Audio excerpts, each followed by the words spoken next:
Delhi BJP की 2 दिवसीय कार्यकारिणी की बैठक का आज आखिरी दिन है। थोड़ी देर में बैठक शुरू होगी। आज बैठक में केंद्रीय मंत्री अनुराग ठाकुर भी शामिल हो रहे हैं। कार्यकारिणी की बैठक में आज कई अहम प्रस्ताव पास होंगे। बैठक के बाद दोपहर करीब 1:30 बजे बीजेपी प्रेस कॉन्फ्रेंस कर सकती है।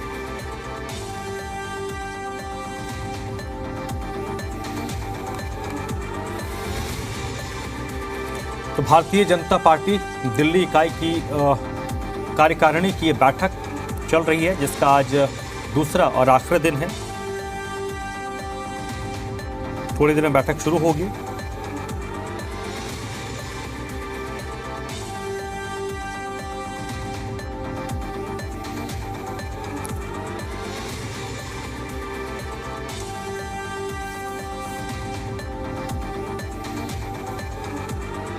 दिल्ली बीजेपी कार्यकारिणी की बैठक का आज आखिरी दिन है।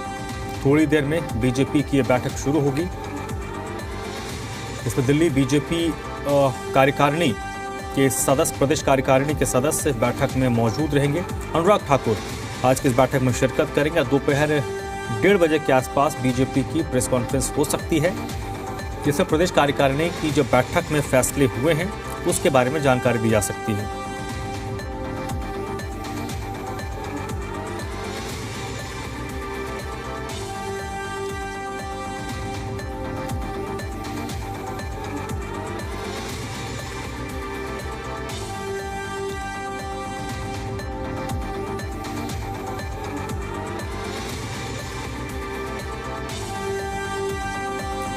भारतीय जनता पार्टी की कार्यकारिणी का दूसरा दिन है। प्रदेश कार्यकारिणी की बैठक चल रही है। थोड़ी ही देर में ये बैठक शुरू होगी।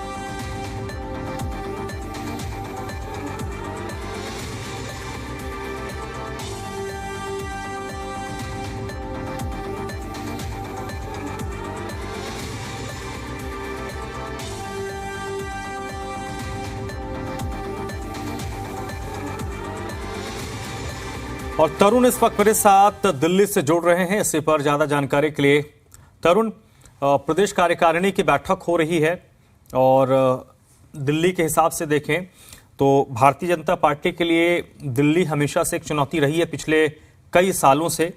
अभी हाल ही में एमसीडी के चुनाव हुए हैं। 15 सालों के बाद एमसीडी से सत्ता भी चली गई है। तो इंपॉर्टेंट तो है ये कार्यकारिणी बीजेपी की। बिल्कुल इम्पॉर्टेंट है। और एमसीडी चुनाव के अंदर क्या कुछ कमियां रही टिकट डिस्ट्रीब्यूशन या फिर कैंपेन के मद्देनजर या अंतर्द्वंद था, इस पर बीते रोज जो बैठक का पहला दिन था, 4 घंटे तक बैठक चली थी, उस पर मंत्रणा जरूर हुई थी। और एक जो पॉलिटिकल रेजोल्यूशन जिसके ऊपर चर्चा की गई वो आज पास भी किया जाएगा। कल दिल्ली बीजेपी का जो मुख्यालय है पंत मार्ग स्थित, वहां पर बैठक हुई थी। चूंकि जो सम्मिलित होने वाले नेताओं की संख्या थी वो 40-50 थी। आज ज़्यादा बड़ी संख्या के अंदर कार्यकर्ता, बड़े नेता और पार्षद, विधायक, सांसद इस बैठक का हिस्सा बनने जा रहे हैं। लिहाजा अंबेडकर इंटरनेशनल सेंटर में इस बैठक का आयोजन किया गया है।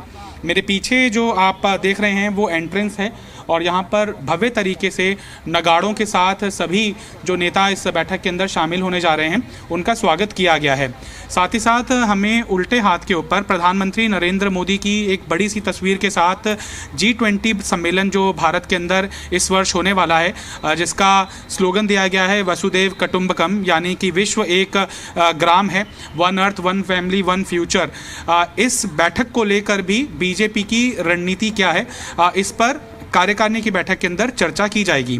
G20 एक तरह से भारत का मान सम्मान और एक तरह से अभिमान है और उसको किस तरह से भव्य तरीके से सेलिब्रेट किया जाएगा ताकि लोगों के बीच में संदेश जाए कि प्रधानमंत्री नरेंद्र मोदी का जो वर्चस्व है, जो उनकी दक्षता है, वो सिर्फ देश के अंदर ही उसका लोहा नहीं माना जाता है बल्कि वैश्विक स्तर के ऊपर भी सर्वमान्य एक तरह से उनकी लीडिंग स्किल्स हैं।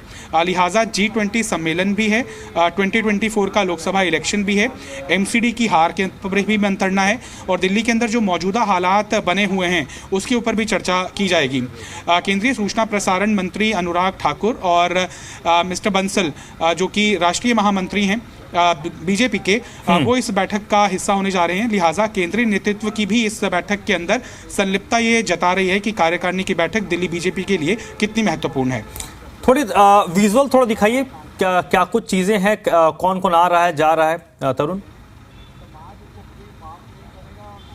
देखिए, सबसे पीछे जो मैं आपको विजुअल्स दिखाता हूं वो अलग अलग वैश्विक स्तर के ऊपर जो सम्मेलन हुए हैं उनकी तस्वीरें हैं। रशिया के भी राष्ट्रपति हमें दिखाई दे रहे हैं, यूके के भी दिखाई दे रहे हैं और नेपाल के भी दिखाई दे रहे हैं। जर्मनी के अंदर जो 2017 के अंदर G20 सम्मेलन हुआ था उसकी भी तस्वीरें यहाँ पर दिखाई गई हैं।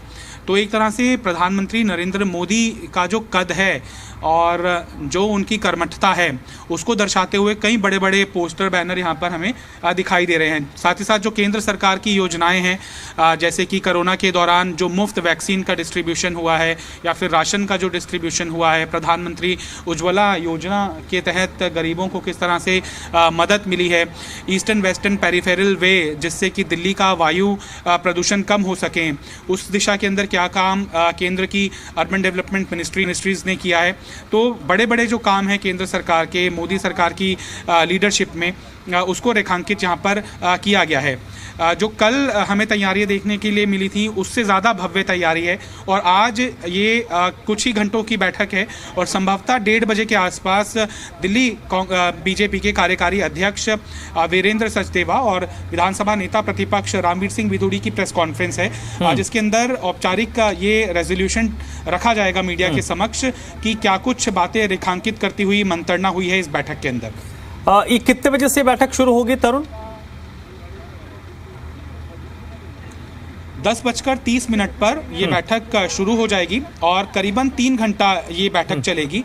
केंद्रीय मंत्री अनुराग ठाकुर किसी भी वक्त यहाँ पर पहुँचने वाले हैं।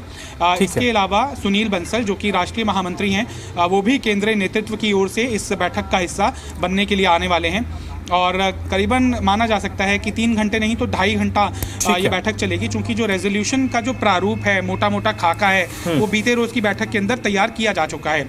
अब सिर्फ केंद्रीय नेतृत्व आह्वान देगा कि किस तरह से बेशक हार से बीजेपी उबर ही रही है और अभी भी दिल्ली की एमसीडी के अंदर सत्ता पर कोई भी दल काबिज नहीं हो पाया है, लिहाजा मेयर इलेक्शन को लेकर भी पार्टी की क्या स्ट्रेटेजी है वो आज की इस बैठक के अंदर तय होगा। तरुण, एक बार अपने कैमरा पर्सन को बोलिए, अगर पूरे जहां पर ये कार्यकारिणी की बैठक हो रही है अगर पैन करके विजुअल वो दिखा पाएं तो हमारे व्यूअर उन तस्वीरों को एक बार देखें। देखिए, कुछ देर पहले यहाँ पर एंट्रेंस के ऊपर मेरे उल्टे हाथ के ऊपर आप देख रहे हैं कि कुछ नगाड़ों के साथ ये जो कलाकार हैं वो सभी पार्टिसिपेंट्स का वेलकम कर रहे थे। तो बहुत ही मोहक संगीतात्मक एक तरह से रिसेप्शन यहाँ पर सभी जो कार्यकर्ता इस बैठक का हिस्सा होने जा रहे हैं उनको दिया जा रहा है। बड़े स्तर के ऊपर देश के प्रधानमंत्री नरेंद्र मोदी जी की तस्वीर यहाँ पर दर्शाई गई है। साथ ही साथ जो दिल्ली बीजेपी के प्रभारी हैं बैजयंत जय पांडा, उनकी भी यहाँ पर तस्वीर देखने के लिए मिल रही है। बंसल जी की, ठाकुर जी की भी तस्वीर यहाँ पर देखने के लिए मिल रही है। और चूंकि ये माना जा रहा था कि 27-28 की जो कार्यकारिणी की बैठक है उससे पहले दिल्ली बीजेपी को उनका पूर्णकालिक अध्यक्ष मिल जाएगा, लेकिन अभी तक वो संभव नहीं हो पाया है। लिहाजा जो कार्यकारी अध्यक्ष हैं वीरेंद्र देवा, उनकी अध्यक्षता के अंदर ये बैठक होने जा रही है। राष्ट्रीय कार्यकारिणी की भी बैठक उनके नेतृत्व के अंदर दिल्ली के अंदर कुछ ही दिनों पहले हुई थी, जब प्रधानमंत्री नरेंद्र मोदी का रोड शो भी देखने के लिए मिला था। लिहाजा उनको एक बड़ी जिम्मेदारी मिली है और एक तरह से ये कहें कि बहुत बड़ा नाम नहीं था, लेकिन क्योंकि उनकी कर्मठता को देखते हुए, उनकी मेहनत को देखते हुए एमसीडी चुनाव के अंदर जो उनकी संलिप्तता इस दिल्ली के अंदर रही है और इस दिल्ली के अंदर बीजेपी को बेहतर नतीजे मिले हैं। एक्सपेक्टेड नहीं था, उससे ज्यादा सीटें मिली हैं। और पार्टी जिस तरह से जोर आजमाइश करती हुई दिखाई दे रही है मेयर इलेक्शन के मद्देनजर, उसमें भी काफी भागीदारी वीरेंद्र सचदेवा की है। लिहाजा उनके नाम को अगर तय कर लिया जाएगा तो बीजेपी की जो लीडरशिप है वो ज्यादा कॉन्क्रीटली आम आदमी पार्टी से द्वंद्व ले सकेगी। बहुत बहुत शुक्रिया तरुण आपका इस पूरी जानकारी के लिए, इस पूरी बातचीत के लिए।